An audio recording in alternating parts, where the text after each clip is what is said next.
അതോടൊപ്പം തന്നെ രാഹുൽ ഗാന്ധിക്കൊപ്പം ഇങ്ങ് കന്യാകുമാരി മുതൽ കശ്മീർ വരെ ഈ ഭാരത് ജോഡോ യാത്രയിലുണ്ടായിരുന്ന ജമ്മു കശ്മീരിൽ നിന്നുള്ളൊരു നേതാവുണ്ട്, വിജയ് ശർമ്മ എന്നാണ് അദ്ദേഹത്തിന്റെ പേര്.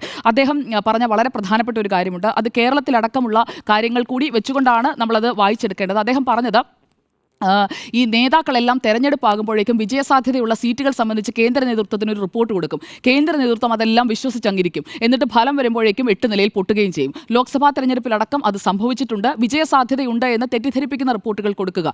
ഇത്രയേറെ മണ്ഡലങ്ങളിൽ ഇപ്പോൾ കഴിഞ്ഞ നിയമസഭാ തെരഞ്ഞെടുപ്പിലടക്കം അധികാരത്തിലെത്തും എന്ന് പറഞ്ഞുകൊണ്ട് മന്ത്രിസഭാ രൂപീകരണത്തിനായി പോർട്ട്ഫോളിയോസ് ഡിവൈഡ് ചെയ്യാനിരുന്ന നേതാക്കളടക്കമുണ്ടല്ലോ. അപ്പോൾ ഈ വിജയസാധ്യത സംബന്ധിച്ചുള്ള അനുമാനങ്ങൾ തെറ്റുന്നു. അതൊരു പ്രധാനപ്പെട്ട കാര്യമാണ് വിജയ് ശർമ്മ ചൂണ്ടിക്കാട്ടിയത്. അതടക്കം കോൺഗ്രസ് പരിഹരിക്കേണ്ടതാണ്. അതിലേക്ക് എത്തുമെന്ന് നമുക്ക് പ്രതീക്ഷിക്കാം. അതോടെ എന്തായാലും ഈ റെസൊല്യൂഷൻ ഡെഡിക്കേഷൻ സ്ട്രഗിൾ അത് വെച്ചുകൊണ്ട് പിന്നോക്ക വോട്ടർമാരെ ഒപ്പമെത്തിക്കാൻ കഴിയുമോ? നരേന്ദ്രമോദിയുടെ തട്ടകത്തിൽ പോയി യുദ്ധം പ്രഖ്യാപിച്ചിട്ട് കാര്യമില്ല. മോദിയുടെ സ്ട്രാറ്റജീസിനെ, അമിത്ഷായുടെ സ്ട്രാറ്റജീസിനെയൊക്കെ ഓവർകം ചെയ്യാൻ കഴിയണം. അവിടെ പോയി വെല്ലുവിളിച്ചിട്ടെങ്കിൽ പോന്നാൽ പോരാ, അതിൻ്റെ ഒരു തുടർച്ചയുണ്ടാകണം എന്നതാണ്. ഒരു കാര്യം കൂടി പറഞ്ഞ് ഞാൻ അവസാനിപ്പിക്കാം. ഇവിടെ ഇപ്പോൾ DCC ശക്തിപ്പെടുത്താനായി നിൽക്കുമ്പോൾ കേരളത്തിലടക്കം ഈ പ്രദേശ് കോൺഗ്രസ് കമ്മിറ്റീസ് PCC ഇളകുമോ എന്നതുകൂടി നോക്കണം. കാരണം കെ സുധാകരനെ മാറ്റി ആന്റോ ആന്റണിയെ കൊണ്ടുവരുമ്പോഴേക്കും അത് മലബാറിൽ മുസ്ലിം ലീഗിനെ ഒക്കെ അത് അവരെല്ലാവരും അംഗീകരിക്കുന്ന ഒരു തീരുമാനമായി കൂടി വരണം. അല്ലെങ്കിൽ DCC ശക്തിപ്പെടും, PCC ഇളകും എന്ന രീതിയിലേക്ക് കാര്യങ്ങൾ എത്തും. അപ്പോൾ എന്തായാലും ഈ നേതൃമാറ്റം അത് നല്ല രീതിയിൽ സംഭവിക്കട്ടെ. DCC അധ്യക്ഷന്മാരെ അടക്കം മെറിറ്റ് നോക്കി തെരഞ്ഞെടുക്കട്ടെ. അല്ലാതെ ഗ്രൂപ്പുകളിലേക്ക് അല്ലെങ്കിൽ ആളുകളുടെ ചോയ്സസ്, ഫേവറിറ്റ്സ് അങ്ങനെ നോക്കിയല്ല.